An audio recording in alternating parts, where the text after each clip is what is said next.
πάνω, τα οποία το τελευταίο καιρό μας έχουν φημώσει ή μας έχουν για δικά τους συμφέροντα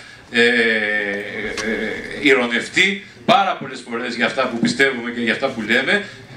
Ευχαριστώ τον Δήμαρχο που είναι εδώ. Θέλω να του πω ότι εμείς εδώ δεν είμαστε μηδενιστές, όπου μας γράφουν οι πληρωμένοι δημοσιογράφοι της Χίου. Εμείς εδώ είμαστε άνθρωποι που αγαπάμε τον τόπο και το δείχνουμε, και άνθρωποι που μελετάμε, και αυτό θα πρέπει να το κάνουν οι υπηρεσίες και όχι να το κάνουν οι πολίτες.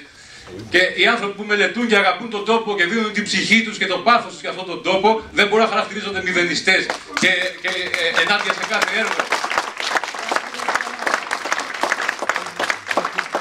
Να λάβετε υπόψη σας, Δήμαρχε, όλο αυτόν τον κόσμο που αγωνιά για το νησί, αγωνιά για το μέλλον του τόπου. Να λάβετε υπόψη σας ότι υπάρχουν άνθρωποι νέοι που σχηματίζουν επιτροπές και ομάδες και μελετούν, και είμαστε με καθαρή ψυχή και καθαρά χέρια και θέλουμε να σώσουμε τον τόπο μας από αυτούς τους ανθρώπους που έρχονται εδώ ως απικιοκράτες να κάτσουν στο κεφάλι μας και να κάνουν τη Χίο ένα εργοστάσιο. Διότι η Χίος έτσι προτείνεται να γίνει. Εργοστάσιο. Όταν πήρα τηλέφωνο τον Δήμαρχο, αλλά όταν μίλησα και με διάφορους φίλους μου από πέρσι που γίνεται αυτή η μεταξύ μας διαβούλευση για το τι πάει να γίνει σε αυτό το νησί, μου λέγανε γιατί είσαι ενάντια στις ανεμογεννήτριες. Δεν είναι αυτό το θέμα, φίλες και φίλοι. Κανείς από εμάς δεν είναι ενάντια στις ανεμογεννήτριες, κανείς από εμάς δεν είναι ενάντια στις ανανεώσιμες και στις εναλλακτικές πηγές ενέργειας. Το πρόβλημα, ξέρετε ποιο είναι? Ότι δεν είναι αυτό το θέμα μας. Δεν είναι το θέμα αν είμαστε ενάντια ή υπέρ στις ανανεώσιμες πηγές ενέργειας. Όλοι υπέρ είμαστε. Το θέμα μας είναι, είμαστε υπέρ ή ενάντια στο να γίνει η Χίος εργοστάσιο. Βρισκόμαστε στην πιο καθοριστική στιγμή της ιστορίας του νησιού από τον καιρό που απελευθερώθηκε από τους Τούρκους μέχρι σήμερα. Σήμερα έχουμε την τύχη ή την ατυχία, και πολύ περισσότερο οι άνθρωποι που είναι αιρετοί και θα βάλουν τις υπογραφές τους, να σηκώνουν στην πλάτη τους ένα βάρος που δεν τους αναλογεί. Ξεπερνάει κατά πολύ τον άνθρωπο, ξεπερνάει κατά πολύ τον πολιτικό, ξεπερνάει κατά πολύ τον αιρετό που στηρίζεται στους ψήφους μιας σιωπηρής πλειοψηφίας. Σήμερα αποφασίζουμε αν θέλουμε να γίνει το νησί μας να είναι με αυτή την ποιότητα ζωής που μας προσφέρει, ή αν θέλουμε από αύριο να ζούμε μέσα σε ένα εργοστάσιο, ανάμεσα σε προπέλες, ανάμεσα σε καλώδια, ανάμεσα σε σπασμένα βουνά, ανάμεσα σε χαντάκια. Αυτό είναι που αποφασίζουμε. Και όχι για το αν θέλουμε ή δεν θέλουμε ανανεώσιμες πηγές ενέργειας.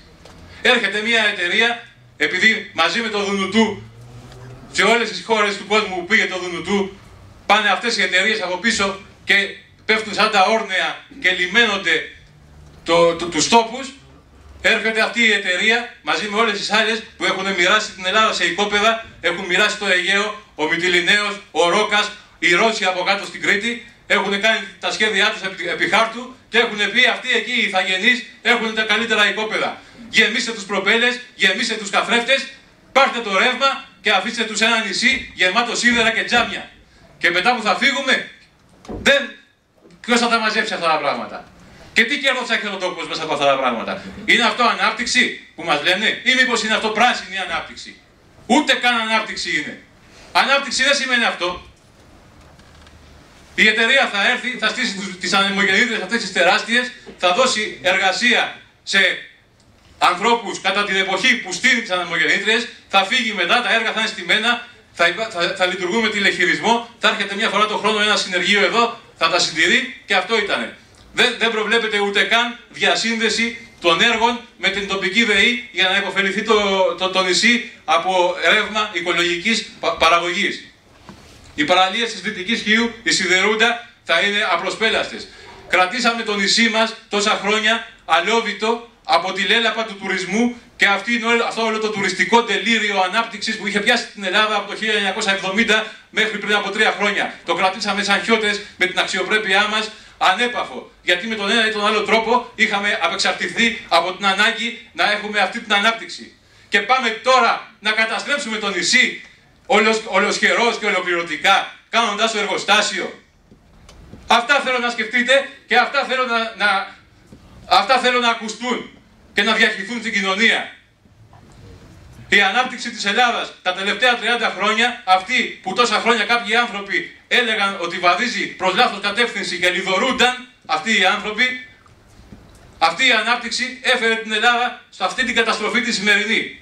Και επειδή η Ελλάδα είναι πτώμα, έχουν πέσει τα αρπακτικά πάνω της για να φάνε τις άρκες της. Αυτό συμβαίνει τώρα, κυρίες και κύριοι, και σε αυτό απολύτως την πραγματικότητα μπροστά βρισκόμαστε. Η ανάπτυξη θα δώσει την θέση της στην κατ' επίφαση πράσινη ανάπτυξη, που μας πρεσβεύουν και μας φέρνουν το ρόκα στο κεφάλι μας, και η ανάπτυξη έφτασε στην καταστροφή και η πράσινη ανάπτυξη θα φτάσει στην ολοσχερή καταστροφή. Τέλος. Θέλουμε το νησί μας να είναι λοιπόν εργοστάσιο ή θέλουμε να είναι ηχείος που αγαπάμε και μας προσφέρει ποιότητα ζωής? Αυτά ήθελα να πω. Σας ευχαριστώ πάρα πολύ και ελπίζω να τα αποτρέψουμε.